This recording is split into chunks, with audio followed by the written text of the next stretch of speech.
Dr. Cruz is also on the advisory board of the Education Policy Organization, Broader, Bolder Approach to Education. Amidst all, he is the proudest to be a husband and a father of 3 children, Oling, Amaru, and Quetzali. Without further ado, Dr. Cruz, welcome. You have the stage. Doctora Judith Castro, it's such an honor to be in your presence, and I've been a long time admirer, and just you're someone who I deeply look up to and appreciate. Pacific Oaks College, just such an appreciation to all of you, and I'm so happy to see that you're already chiming in on the chat about where you're coming in from. And I love seeing in particular folks saying, I'm proud, I'm the first of, I saw Melissa Valles say, I'm first generation student, proud Latina, student success coach at Pacific Oaks College. What a blessing. And so with the permission of everybody here, with the permission of all of you, is it okay if we get started? Wonderful. Because we're doing Zoom, you know, sometimes we may have those Zoom glitches. We hope not too many or none at all. And so I'm gonna give this first try. Let me see if I can share my screen, and then let me know if you can see it. Can you see my screen by chance? Yes. Yes. Wonderful, wonderful. And so thank you so much, everybody, for coming in. It is a real honor. We only have less than an hour together, if you could believe it or not. And so what I tried to do is just compact almost 50 years of living, and then the experiences that go back a couple of generations. And I'm like, how do we do this in 45 minutes or less? And so we will give it our best try as possible. I just want to ask you permission to speak. And I brought you a little bit of sage. The only thing is Zoom doesn't have that feature, the feature of scent, right? But I hope that you can smell the beautiful sage that is coming to you as a humble offering and asking your permission to speak. Would it be okay to continue? Okay. Yes. Thank you. Thank you so much. And so I know all of us not only matter, you matter, but you carry a lot. You carry a lot of responsibility. You may carry a people. You carry societal challenges. You may carry entire school systems. And you may also carry multiple pandemics. And we'll talk about what some of those pandemics are and have been. But in terms of not just difficulty, you also carry the prayers and the wisdom of grandmothers that have been with you and have been guiding you for 7 generations or more. I'd like to call upon the spirit of some of these ancestors. I'd like to ask Larry Itliong, Lolita Lebron, Emiliano Zapata, Gloria Ansaldúa, Harriet Tubman, John Trudell, Yuri Kochiyama, El Haj Malik El Shabazz, better known as Malcolm X, and all of our ancestors. May you arrive to Pacific Oaks College where you have always been welcomed. May you arrive in a good way in this moment in time. May you arrive to our lives. Thank you so much for being here, ancestors. And for all of us that are here, we've been introduced to the work of Dr. Brene Brown, and one of Dr. Brene Brown's books called Daring Greatly, where she teaches us and she says to us that maybe our stories are just data with a soul. Will you give me just 1 second?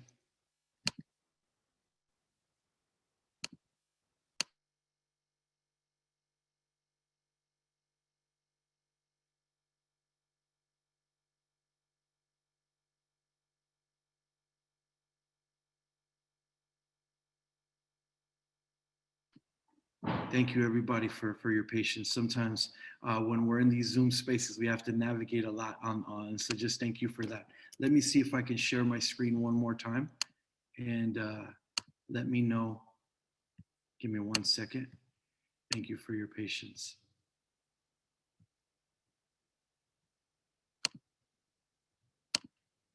Can you see my screen? I feel like I'm landing airplanes here because folks are coming into the high school I'm at. I'm looking at the chat. I'm looking at a couple of faces. I'm looking at my PowerPoint, and all good. You know, Dr. Brene Brown talks about that maybe all of our stories are just data with a soul. And as I share my story, I hope that for some of us, it's a mirror where we see some similarities. And for others, I hope it's a window where we can kind of see through another experience. But every single story matters. And all of us are not only data, but data with a soul. And so I want to tell you a little bit about how I grew up and words that I used to carry. I carried around these 5 words that impacted my livelihood. And I have here, I don't know if you can see on the right-hand side of my screen, this picture. I don't have many pictures of my childhood, but I have this one. And it's this little César, didn't speak any English, thinking he's a Mexican vaquero. I've got this soga, this rope, and I think I'm trying to impress this young lady who's there on the right corner of the screen. And this young lady gave me a sociological face of this Fuchi face, this face saying, stop trying to impress me. And it has taken me decades for me to actually learn that lesson. But I have this image because it's an image of a part of my life when I was still happy, when I still had joy, when the light was still on. And what I would begin to learn that all of us carry certain words, carry certain things. And this is a little bit about what I used to carry. Right away, I found out that I'm a bastard. And I apologize for even using that word. My last name is Cruz. My father's last name is Cruz. But by this time, he had already left. And I just knew that daddy wasn't home. I remember the first time I heard this word, migration. I was 5 years old. I remember my mom talking about this amazing place, this land of opportunity, y'all. It's such a rich place that you don't need a Me Too movement because the rights of women are respected. And you definitely don't need a Black Lives Matter or a Brown Lives Matter movement because the rights of Black and brown people are respected. And you would never need an immigrant rights movement because the rights of immigrants are respected. And so my mom was talking about this mythical place called the United States of America. And she made the journey to go there, but she left me behind in Mexico because she thought I couldn't make the journey with her crossing that desert. And so if you're able to share on the chat, it would mean a lot to me. I'd love to know if any of you were separated from your parents at a very young age due to similar reasons. And if you do, and if you have, then you understand that in many ways, these stories are mirrors of each other. I got reunited with my mom, y'all. And so that's a beautiful thing. And I learned this powerful word when I got reconnected with my mom. It wasn't immigration that told me this. It wasn't the news. It wasn't teachers. It wasn't schools. It was my mom that said, mijo, tú eres ilegal. Tú eres mojado. Son, you're illegal, you're a wetback. And I was like, I'm 9 years old and I'm like, Mom, ¿de qué hablas? What are you talking about? Like, how is this a welcome to America? How is this a welcome to the land of opportunity? And I think my mom was preparing me for something that would happen 6 months later. This is the first time the paddy wagon showed up at the Fábrica in Hollywood and they rounded up my mom and they deported her. I don't know what happened to mommy. I just know I'm 9.5 years old and mom is gone. And I know that what I'm sharing is not new to you. I'd love to hear on the chat if any of you have been impacted by deportations. If your parents, if your mommy or your daddy or a sibling or a loved one has been rounded up or snatched up and thrown into a cage or a holding cell and deported. I just know that I'm 9.5 years old and this country is trying to teach me the English language and trying to educate me, I guess in the best way that it believes it knows how. And I became this. I became both perdido and lost. What I didn't know is while I was experiencing this is that I was supposed to go to school to quote unquote get educated. And I received a very particular kind of education that many Latino kids received and many kids of color received in this country. And I didn't know why I was getting this kind of education. This is a really powerful book. And most of us have never been assigned this book while we were going to school. And I wonder why. And I put the picture of one of my heroes. This is Dr. James Lowen, who I like to affectionately call the skinny Santa Claus. Sociologist from Harvard who wrote this powerful book. And I don't like the title because I don't think the title is truthful completely, because it says, lies my teacher told me, everything your American history textbook got wrong. And you know, the thing is, teachers don't write textbooks, so maybe it's lies my textbook company told me, right? And so I don't want to just place the blame on teachers or education, but Dr. James Lowen did something really radical for his time. Is he took a knee, like Colin Kaepernick, but he took a knee to the US history book. And if you look at this cover, he put a big can of whitewash paint on top of US history. How dare he? So they banned this book, y'all. So we weren't supposed to read it. And I don't know why they began to teach us certain lies about ourselves. Today is a really important day. Today is St. Patrick's Day. And they miseducated Irish people too, so that I don't know anything about the Irish except for stereotypes and lies. Really, all I know about St. Patrick's Day and Irish people are leprechauns and rainbows and alcoholism. Really, is that all Irish people are? No. But Irish people and Irish Americans were also swallowed by the lies that were told to us by US history. Now, you fast forward many years, just 2.5 years ago, our sister school called the University of Wisconsin in Madison did a study, and they counted all of the children's literature that is written. And did you know that even though Latinos and the Latinx community is the largest ethnic group in the US, they have already surpassed African Americans? Only 5% of children's literature centers Latinos or Latinx. And if you add up American Indians, Asian Pacific Islanders, African Americans, that would total, if I do the math right, at 23% of the literature. When my wife and I were deciding to have children, we realized that if we were to have a baby that was an animal or a truck, they would be better represented in the literature.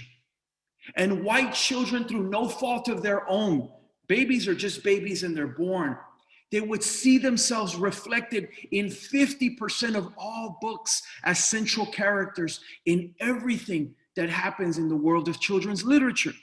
And so a couple of things start to get developed.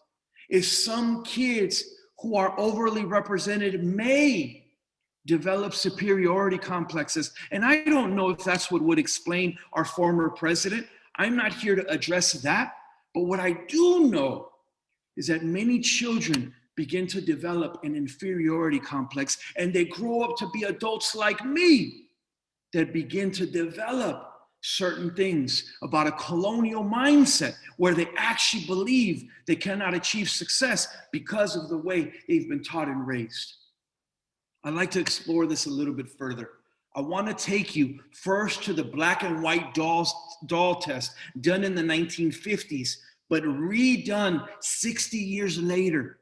And I want you to listen to brown children, Latino children, Latinx children being asked to choose a black doll or a white doll in a world that does not center their literature, a world where they don't see themselves mirrored on television, where they don't see themselves mirrored anywhere else. And I want you to hear from the mouths of these kids their answers. It's in Spanish with English subtitles. And as you're looking at this, I want to ask you is if you could chime in on the chat, what's coming up for you as you see this video.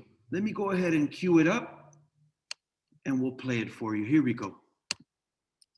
The first doll study ignited controversy in the 1940s when psychologists Kenneth and Mamie Clark pioneered studies in the effects of segregation in schools by asking African American kids to choose between black and white dolls.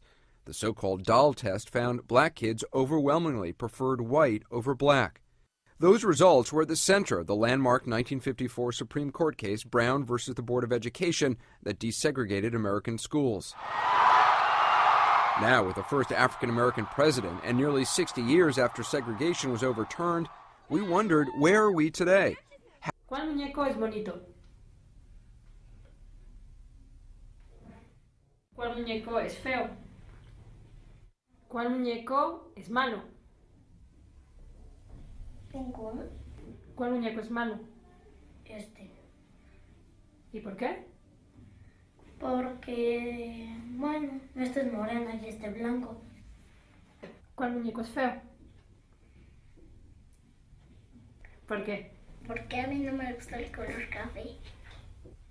¿Cuál muñeco te gusta más? Este. ¿Cuál muñeco es bueno? Este. ¿Y por qué?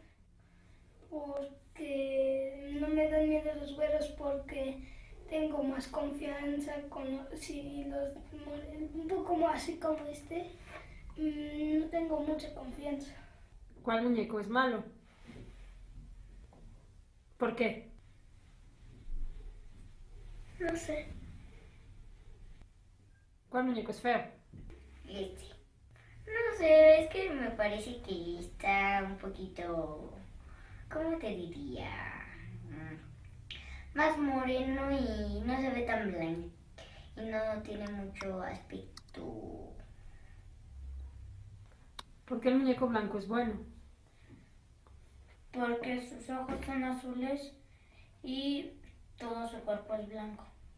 ¿Cuál muñeco es feo? Este. ¿Por qué? Porque está negro. ¿Por qué ese muñeco es malo? Porque está café. ¿Y por qué que este café es malo? Porque pega. ¿Cuál muñeco te gusta más? Blanco. Porque sus ojos están bonitos y su raza también. ¿Cuál muñeco se parece más a ti? Un poquito a este. Es que soy un poquito güerita de mis piernitas y de mis aquí, de mi espalda y de mi carita y mis bracitos los tengo morenitos. ¿Cuál muñeco se parece más a ti?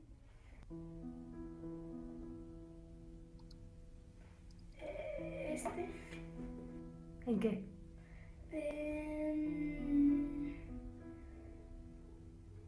Las orejas. Sí, vamos.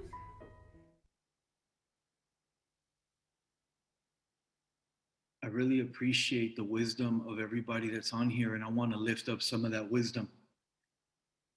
Let me see if I can stop sharing my screen. And feel free to continue to chime in as to how you're responding to this video. Michael says, this breaks my heart. Gladys says, I grew up with this idea of distrust as well. By the way, Gladys, thank you for your courage to share that. Joanna says, I remember going to the toy store and asking to get a doll that was just not white. I just want a doll that looks like me. And being told, no, the black one is not pretty. Get the white one. Marina says, it breaks my heart because a couple of years ago, I had a student respond negatively to another child of color. Gladys says, I was not aware that those ideas were racist. My mom was trying to, in quotes, protect me. Michelle says, I completed my Pacific Oaks degree 15 years ago. I'm shocked by this video and remember why I love my master's degree at Pacific Oaks so much. Thank you for this. Much work to do.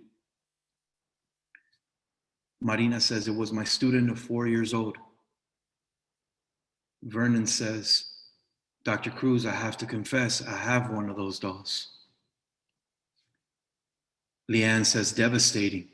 David says, working with schools librarian to make our elementary schools library more inclusive in regards to representation of our school's community.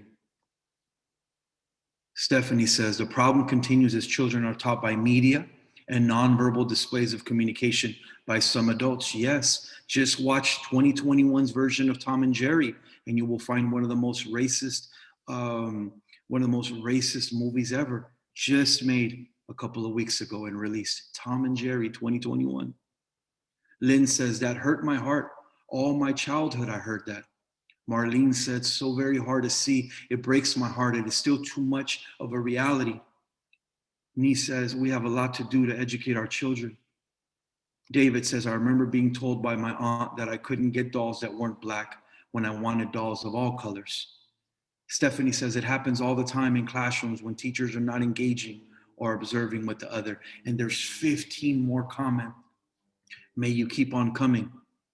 But I don't just want to release this because I think it's heavy to release it, right? And it's a lot to carry.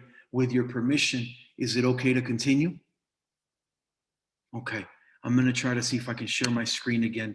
How I wish I was at Pacific Oaks College and we were back on campus, those of you that are alumni, and I can't wait to get to that day. And I'll come with a mask. You know, we will figure out how to do this, but just thank you The first doll study. for joining us in that good way. The first doll study. Do a favor. Can you, are you able to still see my screen? Okay. Yes. And so let me see, let me go back to landing airplanes over here. And so I think one of the things that we don't talk about is one of the quote unquote gifts that people like me receive in US education is I'm the recipient of a colonial mindset. I have this belief that I can't sometimes. Sometimes I practice self-sabotage. Oftentimes I feel like I'm an imposter, even with all of the degrees that I have. I think I've been chasing all of these degrees to somehow convince myself or fool myself that I belong, that I too matter. I always carry stereotype threat, and I operate from a place that is filled with lies. And these are two books that were never central to my education, but I hope were central to yours, and I hope they will be. One of them is Frantz Fanon and this notion of black skin and white masks. And the other is the work of Doctora Valenzuela and Subtractive Schooling. This idea that the more time that most US-based Latinos spend in school, the more things get subtracted from them, like their heroes, their culture, their pride, their language. And Doctora Valenzuela, if you're here, I don't want to believe you, but by high school, I didn't want you to call me César anymore. Call me Caesar.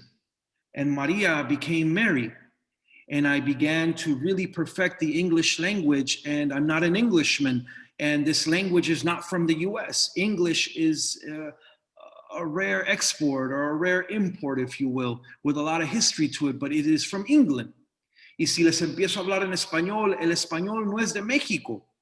El español es de España, and I'm not a Spaniard, and I'm not from Spain, and no disrespect if you're a Spaniard, and no disrespect if you're from England, but I'm neither. So why am I perfecting two colonial tongues, and why have I forgotten in Nahuatl, and Quechua, and Tzotzil, and Ilocalo, and Mam, and Swahili? Who has taken my tongue, and why don't I even miss it anymore? Now, we are so done with overt white supremacy. We shout out when people storm the Capitol, and we're really upset at the KKK, but covert white supremacy happens all the time. And it shows up in children's literature, and it shows up with who is represented and who is not, over and over and over again. And it is so a part of our world that we swim in it. And when a fish swims in water, they don't know what water is. And oftentimes we don't even know we are swimming in white supremacy. Now our mind, based on all of this, gets hijacked with the empire's way of thinking.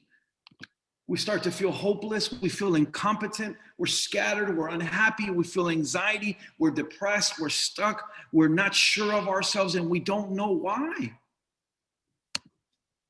Now, we sabotage the great things in our lives because deep down we don't feel worthy of having great things. Now, the great scholar, Dr. Carter G Woodson, the father of African American studies, a book central to all of our education. I hope we've read it cover to cover, but I worry that it's also a book that hasn't been assigned.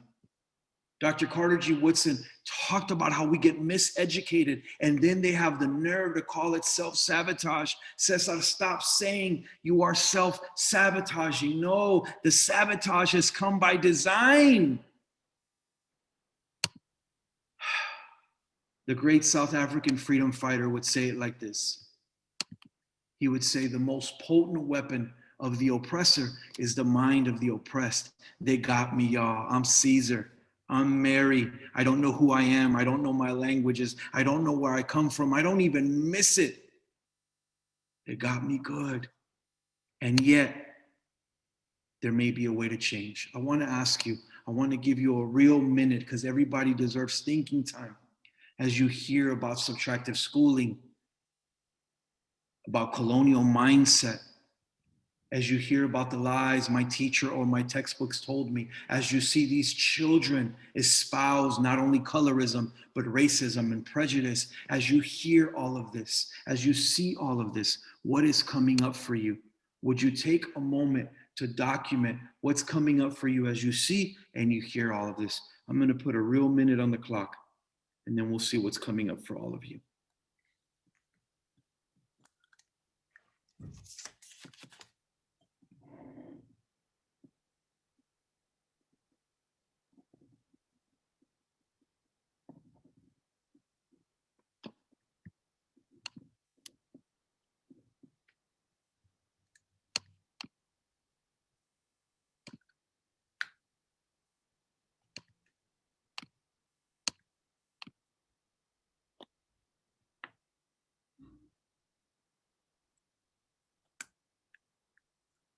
Let's take about 20 more seconds. What's coming up for you on the chat?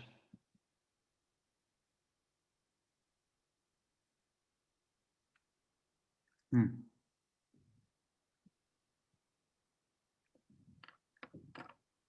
going to start to lift up some of the things that I see, and thank you for your courage. Let me see if I can do so. Stephanie says, Jacqueline says, such a powerful presentation. I have my 13-year-old here joining me. Oh, that's beautiful. Beautiful that we're both in this space together.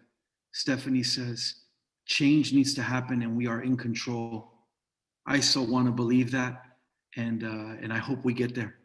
Alegría, oh my goodness, I miss you, Alegría, doing amazing things at Homeboy Industries. Says, my mother's stories she shared growing up, my mom would powder my face and tint my lips so I wouldn't look so olive when I went to school. Nian, I don't know if I'm saying your name correctly. I hope you can correct me if I'm wrong. Racism is real within educational institutions. Ricardo says, my experience as a kindergarten student who was forced to learn English, that word forced, always feeling lost and less than. Sometimes that never goes away, Ricardo, unless we do something about it. Marlene says, a reawakening. Being passive is not a choice. Vernon says, love is very important, especially self-love. Jacqueline says, so much history we're not made aware of, and that's where we're going next. Jack says, so painful to hear and necessary to hear and to honor. This is Michael Horowitz. Trisha says, recognize, reflect, and reframe my biases. Oh, that's heavy. Patricia says, memories from my own experience coming to the US from another country. This stuff is real. It is hurtful. Still, I rise and continue to rise. Marcia says, I think about Paulo Freire and the pedagogy of the oppressed. We got to read beyond chapter 2, though. Gladys says, we were robbed of the truth and so much more. I was sharing with a friend and she responded with, we don't know what we don't know. Our institutionalized racist schooling experience made sure that we only learned the perspective they wanted us to know. Gladys, don't tell them. Don't tell them. But you told them. So I'm blaming this on Gladys Villanueva. Put your phone number and email. If you have any problems, go after Gladys. No, just kidding. No, Gladys, you're speaking the truth. And I see 17 more comments that I would love to lift up, but I'm only able to share about 45 minutes. And so with your permission, is it okay to continue? Yes. Can you believe that pretty soon we're almost at time? I can't. Can you still see my screen? Are you able to see my screen? Okay, wonderful. And so what do? I really believe that we have to remember and remember, like re-put together, and we have to reclaim ourselves. And the first thing we have to do is we have to figure out how do we reclaim our power? How do we reclaim our history? And where do we even look? How do we reclaim our agency? How do we reclaim our collective sense of communal worth? We have to reclaim our life's purpose. We have to reclaim our mind, and whatever our mind is telling us might be colonial lies. And we have to reclaim ourselves. And so let's get started. Look at these images.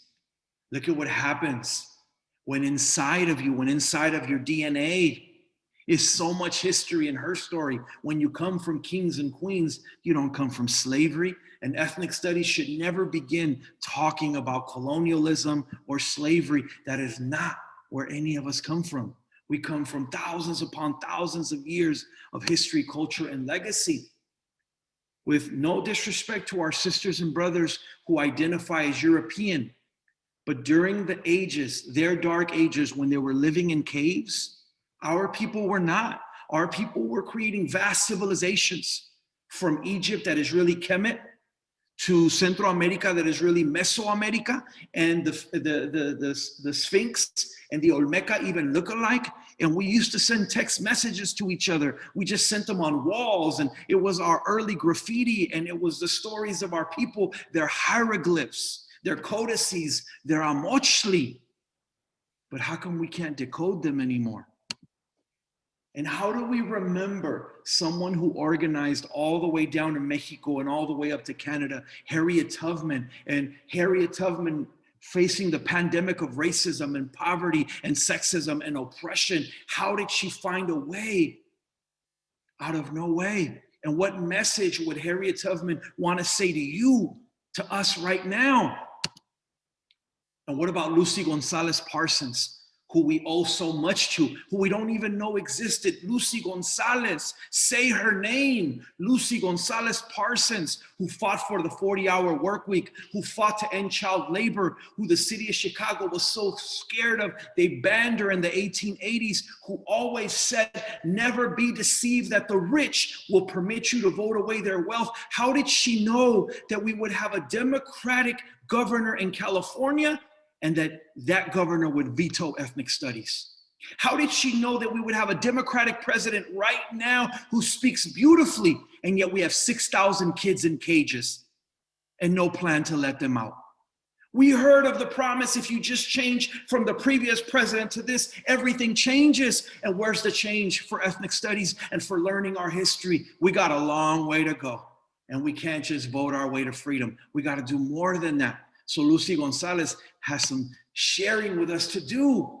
And if you notice, all of my examples are women, not because it's Women's History Month. How are you going to have a month? What are you saying about the other 11 months of the year? Is it all men's history? Well, yes, it has been, because patriarchy has been another colonizer that has been here. And so we see this powerful image of a powerful mujer, and we think it's Rosie the Riveter. No. It's Rosita la remachadora. Stare at your aunties, at your grandmas, at your mamas. Stare at Latinas, at Filipinas, at Asian Pacific Islander women, of African American women, of proud women who built this country, who took care of this country, who are just written off the history books of this country. And then what about Silvia Mendes? There would be no Brown versus Board of Education without a Japanese family, a Puerto Rican family, and a Mexican family banding together. And listen as Silvia Mendes is honored in this beautiful way. And what does it make you think about in regards to education in California? Take a look at this. Silvia Mendes.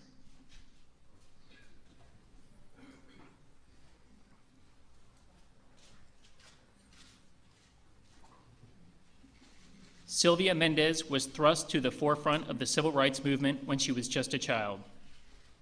Denied entry to the Westminster School because of her Mexican heritage, she sought justice, and her subsequent legal case, Mendes versus Westminster, effectively ended segregation as a matter of law in California.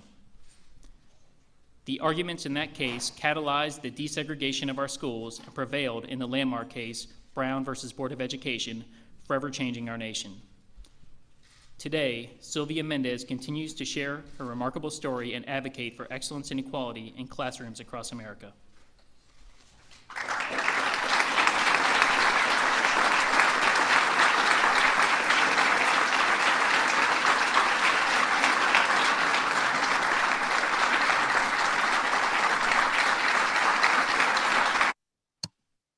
Silvia, I couldn't say your name because I didn't know your name. And you're still alive, and you desegregated Pacific Oaks College, and you helped to desegregate California. And we stand on your shoulders, and I thank you, Silvia, for being alive and being strong. And when we do this version 4, Silvia, I hope it's you. I hope it's you, because we need your voice now more than ever. And so Pacific Oaks, there's some ancestors that have been wanting to visit you. And the first one is Harriet Tubman, and she wanted to say this to you. There was one of two things I had a right to, liberty or death. If I could not have one, I would take the other. For no man should take me alive. I should fight for liberty as long as my strength lasted. And then Lucy reminds us, never be deceived that the rich will allow you to vote away their wealth. So organize. Audre Lorde, amazing queer African-American feminist, poeta, author. Caring for myself is not self-indulgence or even self-care. It is self-preservation, and that is an act of political warfare. And self-care, we haven't known that self-care involves a removing of the colonial mindset thoughts that are getting in the way of seeing how beautiful you really are. How you're destined to change the world, how the pandemic is not going to stop you, that a cancer diagnosis and a COVID diagnosis doesn't necessarily mean death, that we can beat cancer and we can beat COVID and we can beat this time as well. And so what does it mean for us to really center who we are and really take care of ourselves by removing everything that is colonized in our thought processes?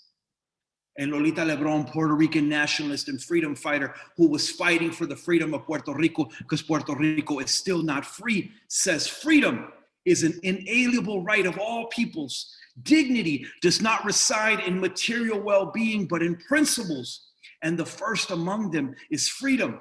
My people, fight for yours and stand with others as they fight for theirs. This is the moment to stand with Asian and Pacific Islanders who are being beaten, who are being pushed. This is the time to stand with Black Lives Matter. This is the time to stand with the immigrant community. This is the time to ally ourselves with all people who are being marginalized and oppressed. And if we stand together, who can stand against us? This is that moment.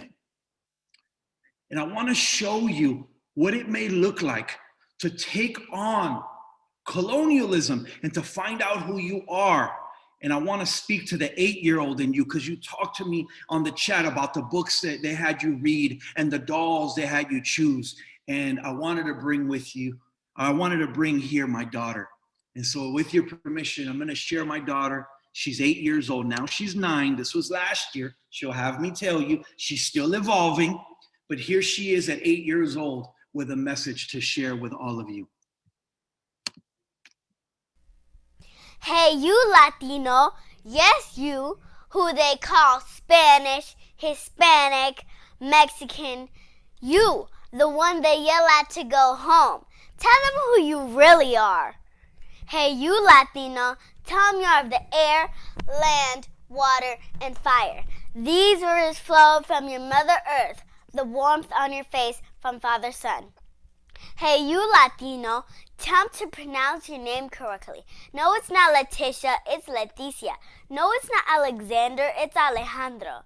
Hey, you Latino, tell them that your ancestors built the Great Pyramid of Teotihuacan, the mathematical concept of zero. It came from our people, our raza, the Incas, the Mayas, the Aztecas, the Boricuas, second to none.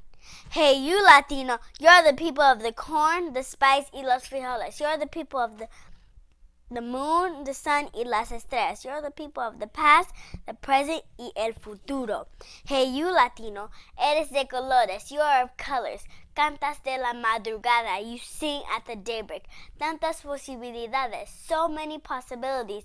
Hey, you Latino, tell them to step off as it, because this is our land. Nuestra tierra. Brown by choice, proud to be la raza. I'm noticing on the chat as you lift up what you see, you say you love this. Yes, little mama, says Lynn. Erin says power. Marina says love her. Alegría says go, little one, etc., etc. You know there's a Quetzali inside of you. There's a Harriet Tubman inside of you. There's a Lolita Lebron inside of you. And so how do we get there? And so I was going to ask you what's coming up for you as you see Quetzali, but you're already doing it on the chat. And because we only have an hour with you, with your permission, I'm going to go a little bit more deep into what it is that we're trying to do with your permission. And the first key is we got to tap in not to our intergenerational trauma. That's already there and it's showing up all kinds of ways. And there's even science to tell us about that. They call it epigenetics, where intergenerational trauma passes through our DNA. Okay, we know that. But how do we address our intergenerational wisdom from our grandmother from 7 generations ago, whose name we can no longer remember? How do we tap in? And then where do we draw our strength from? All of us believe in different things, but all of us have to recognize that no human being controls the sun, the moon, the stars, and the ocean. Whatever you believe controls the sun, moon, stars, and ocean, would you go to that energy source and would you ask for the strength that you need, the guidance that you need during these times? What does it mean when plants are growing out of concrete? Where does your faith come from? And how do you lean on your faith during these difficult times? And believe it or not, sometimes the colonial mindset gets worse when we have a colonized intake of the food that we received. I did not know that. I did not know that when I lived a McDonald's diet all of the time, that it was making me more and more depressed. I had no idea that those chemicals were getting to me. So what does it mean for us to decolonize our food? And to exercise, to release endorphins in the body, to release energy in the body so that we can live out our life's purpose. What does it mean for us to connect or reconnect to our roots? Because a tree without roots just dies, Marcus Garvey would tell us. And so we're tired of dying. We will not die another death. And if no one taught us our history, our language, our ethnicity, our deep indigenous roots, we will find it ourselves. What does it mean for us to focus, really focus, not on what we don't have or just on colonization, but what does it mean to focus and to put your eyes on the prize, on freedom? And how might we unlearn colonial history and colonial thoughts? And what would it mean to find meaningful therapy with therapists who look like us, who are not trying to diagnose us as broken, but as dealing with a system that has always tried to break us? And what does it mean for us not just to address ants' automatic negative thoughts, but bats' bold, audacious thoughts? Perdónenme. And what is the power of meditation? Excuse me. What does it mean for us to be in a place where we can listen? I want to ask you a favor. I want to ask you if we can do a guided meditation. And it may be hard if your 11-year-old is with you, or if you're cooking, if you're having dinner, but it won't be impossible. What I want to ask you is if you can find a comfortable place, a quiet place. You don't have to look at my screen anymore. Just if you could listen, and it'll be very short. And it's a meditation that wants to honor the fact that we're alive. It wants to name our worries. It wants to name what we need. It wants to remind us of our sacred purpose, and it wants to reconnect us to our ancestral wisdom. I want to ask you if you can get really comfortable, if you're able to sit up straight, if you're able to close your eyes, or at least lower your gaze. And as you do, if you're ready, would you please take a deep breath in and hold it? Breathe out. This has been a really difficult season with multiple pandemics, and yet you are still alive. We are still alive. What a blessing. Would you just take a moment, take these next few seconds to think about all of the things that you're thankful for, including the fact that we are alive. Please think about all of the things that you're thankful for, and do so quietly right now.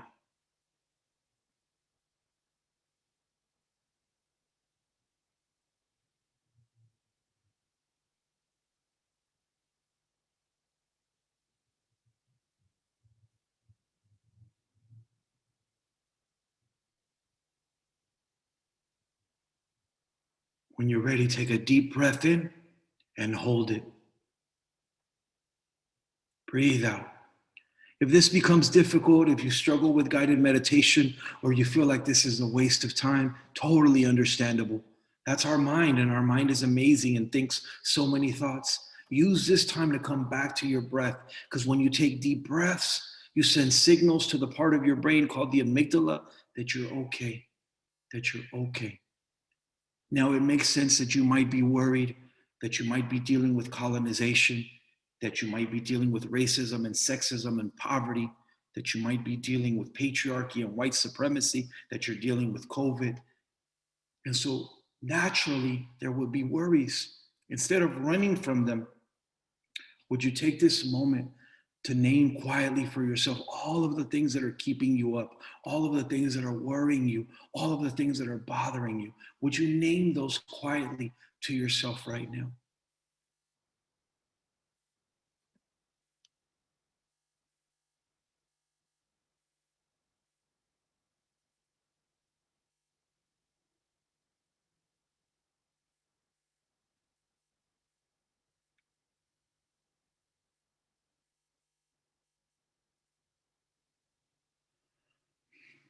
When you're ready, please take a deep breath in and hold it. Breathe out. Whatever is your source of strength, it could be the creator of the sun, the moon, and the stars. You might call it God or the Great Spirit. You might call that energy Mother Earth. You might find the power inside of you, the inner light. Whatever your source of strength, no judgment. Would you go to that source of strength and ask that source of strength for what you need to deal with your fear, with your anxiety, with your worries, with the difficulty of these times? Would you bring your burdens to the energy source that guides your life and ask for what you need for your own healing and for your own strength? Please do so right now.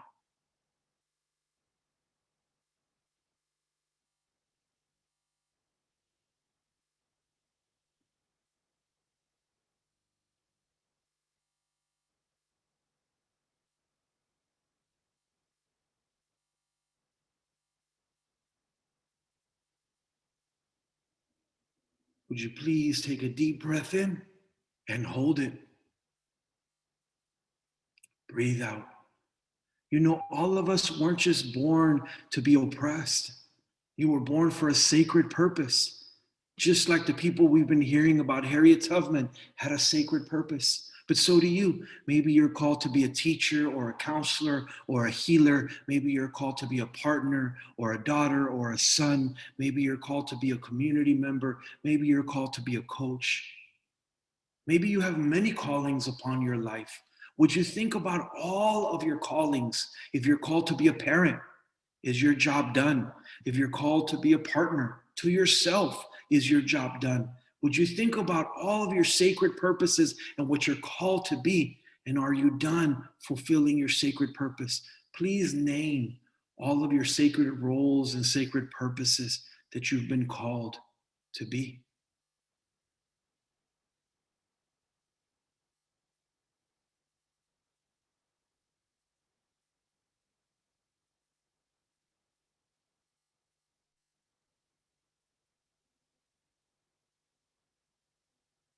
When you're ready, take a deep breath in and hold it. Breathe out. You have some ancestors that want to see you. Maybe they've been talking to you all day, or maybe you haven't had a chance to hear your ancestors. It might be your grandmother, like mine, who passed away, who loved me dearly. And every time I'm down, she wants to show up and tell me things. It might be a grandparent, a parent, a loved one, a partner, a friend. It might be a historical figure. I dream with Malcolm X and Harriet Tubman, and when they visit, they have things they want to tell me about me and these times. I want to ask you to have some ancestors visit you, but make sure that's ancestors that want to show you love, that see your biggest strength, that see your biggest fears. Imagine it that way. Ask some ancestors to come. And it could be a historical figure, and have them visit. What advice do they want to give you at this time in this moment in history. Please let them whisper to you now in a way that you can really hear them.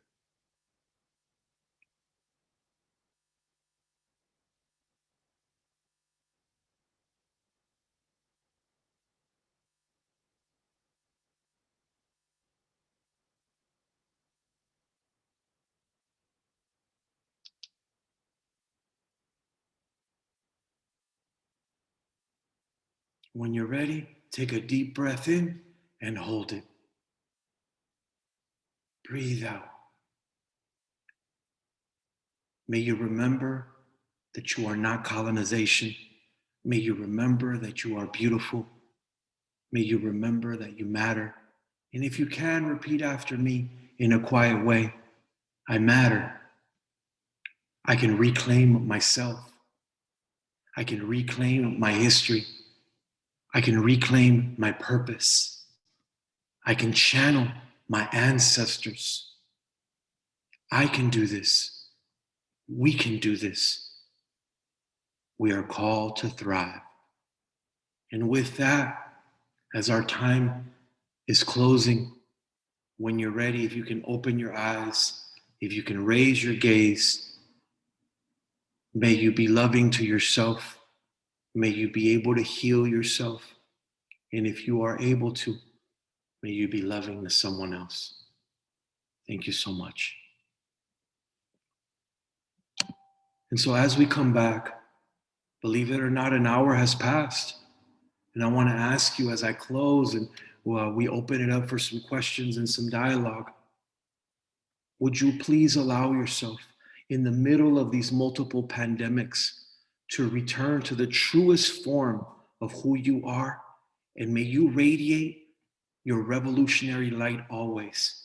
It has been the honor of my life to get to be here with you, Pacific Oaks College. Thank you for this opportunity. And what I'd like to do at this time is pass it to Charlene, who is going to field a couple of questions. And thank you for staying a couple of minutes over. I hope that it is worth it. And I thank you for this opportunity and this time. I'm going to stop sharing my screen, but I'll still put my information. But just thank you so much for allowing me to share a little bit of this journey and continue to chime in on the chat as well. Thank you so much. Well, thank you, Dr. Cruz, for inspiring us all and for leading us down a really important path tonight. We can tell from all the comments in the chat that this was really emotional for a lot of people. So we thank you for being with us tonight. It was wonderful. Thank you so much, César. You know, with some of it takes people a while to kind of organize their thoughts after an event like this. So here's a comment that came in chat that I'd like to put for your advice. This writer asks, how do you support people to move from a colonial mindset, low self-esteem, to honoring their ancestors and themselves? Folks fall back. How do we move forward?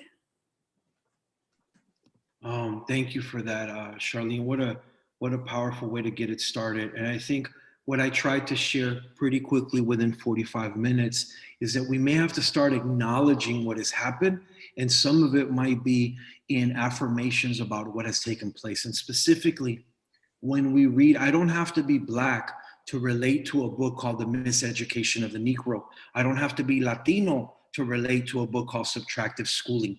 And when I start to read about these concepts of subtractively school, I begin to notice some things. And I was almost 40 years old, y'all, when I read Subtractive Schooling. And I wish I would have read it when I was younger than that. I was almost 40 when I read it. And I'm like, I cannot believe that this is what happened to me in school.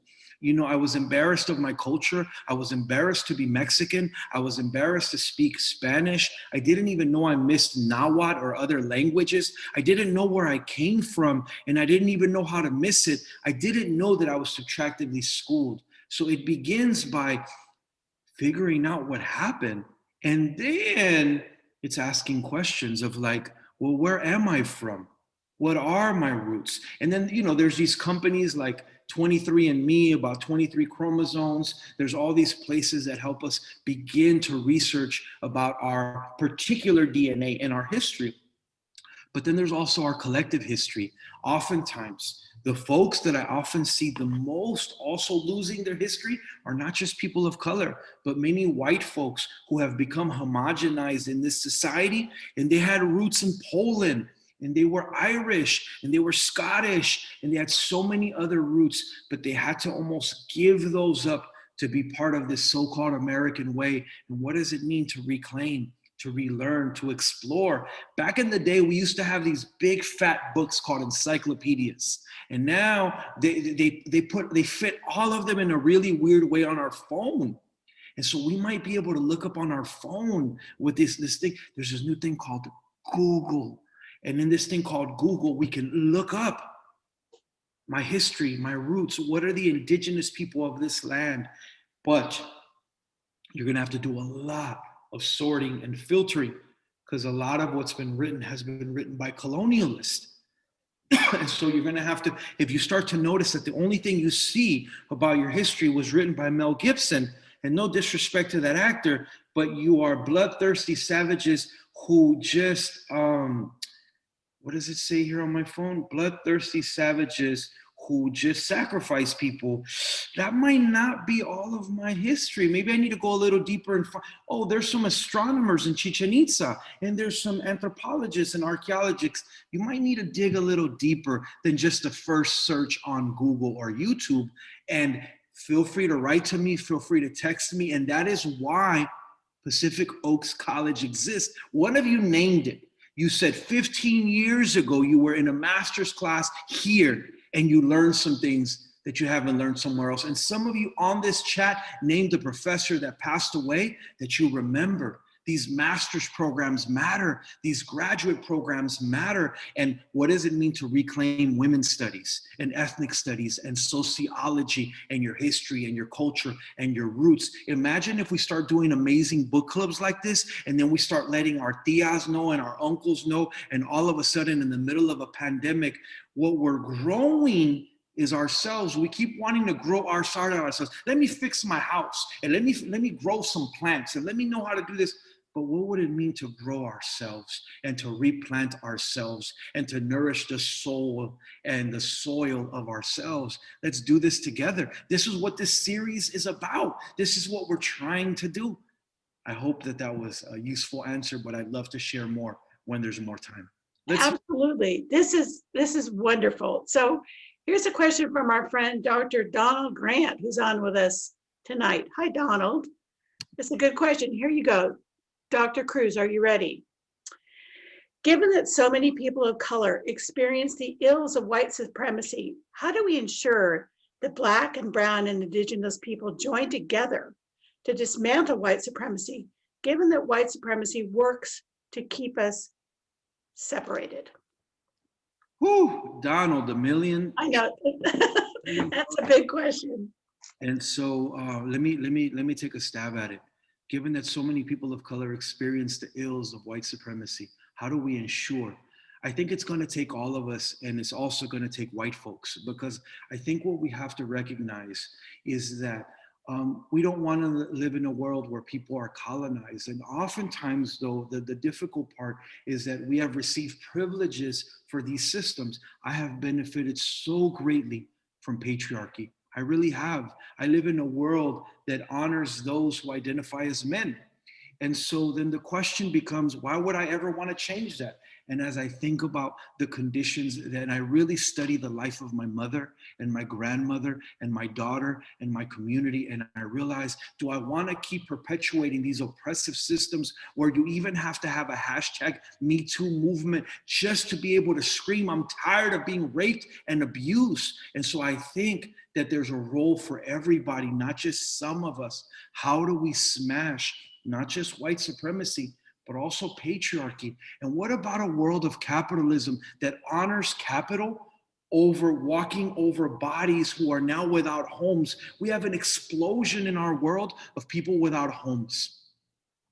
And I am more concerned with going to the golf course and playing my rounds of golf, where in a golf course, half of the people in my city could live. Imagine, I didn't come up with this idea. The comedian George Carlin said, A white comedian, George Carlin, said, imagine if we turn golf courses into homes for some of our people without homes. Everybody would have homes. I think we're called to be our neighbor's keeper, our brother and our sister's keeper, our community's keeper. And I think all of us come alive when we do good. In service, we find life. In solidarity, we find purpose and meaning in our lives. And so I think we have to tap into our greatest potential. And when we see the empire coming at us, we organize and we call it out. And there is absolutely strength in numbers. But we first have to uproot those negative thoughts that we think that we can't. So whenever you start to think, no, not going to work. No, we've tried it. No, we're never going to unite. Who are we listening to? Have you never studied Mother Teresa? Did you ever study Gandhi? Took on an empire so vast, the sun never set at it? Have you ever studied Lolita Lebron? Have you ever studied Nelson Mandela Madiba? Have you ever spent 30 years in prison and then taken on the legal system of apartheid? Who are you listening to? So I got homework for y'all. Please listen to Nelson Mandela. Please listen to Mother Teresa. Literally, I got them on Spotify. Even though they are now ancestors and have passed, their speeches remain. Who are you listening to? And the evening news are not going to feature Nelson Mandela and Mother Teresa every day. So we might have to turn that one off a little bit more and turn on the speeches and be like, whoa, they found a way out of no way. We can too. Right now, there's a film right now that just came out on Hollywood. It is a film by the producer of the Marvel comics called Black Panther. And it's called Judas and the Black Messiah.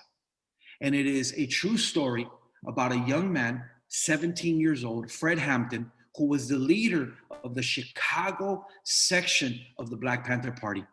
And in the film, Donald, he actually went in, and this really happened. He went to go talk to white nationalists who had a Confederate flag in their building and said, you and I have a lot in common, because poor white people are also getting beat up and oppressed.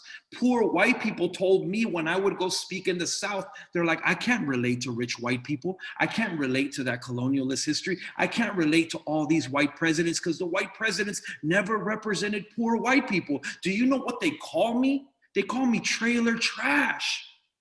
And so Fred Hampton got that, and he united poor white people. And he united Latinos, and he united Asians. And so what does it mean for us to unite across all of these boundaries and take on anyone who would put some chains on us? Let's free ourselves and let's free our community in solidarity. I know we can do this. Thank you, Dr. Cruz. That was beautiful.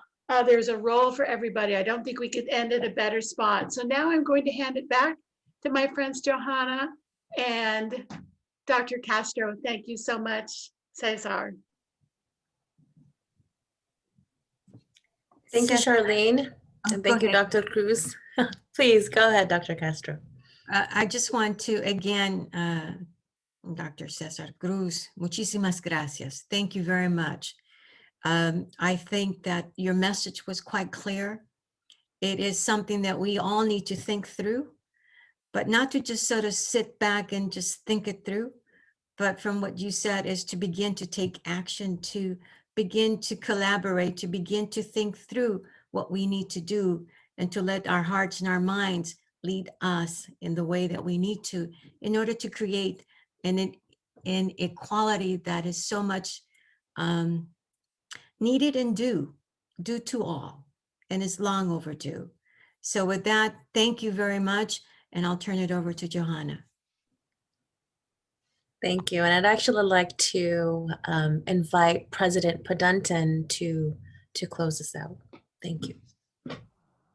You know, the conclusion was within the presentation today. I think if I would close tonight, I wanted to call our PO community to go out and do the important work that you meant to do it with us doing together, and not leaving that as a one-time event. I think we see change coming up. You know, don't have to wait for another life to be lost to take action. Do it now. So that will be my conclusion, and I could not be more grateful to Dr. César Cruz. I am a big fan of yours. I am in any presentation that you are in, and I certainly hope that you would come back. We're not so far from you, and certainly next time would be in person. Thank you so much, everyone.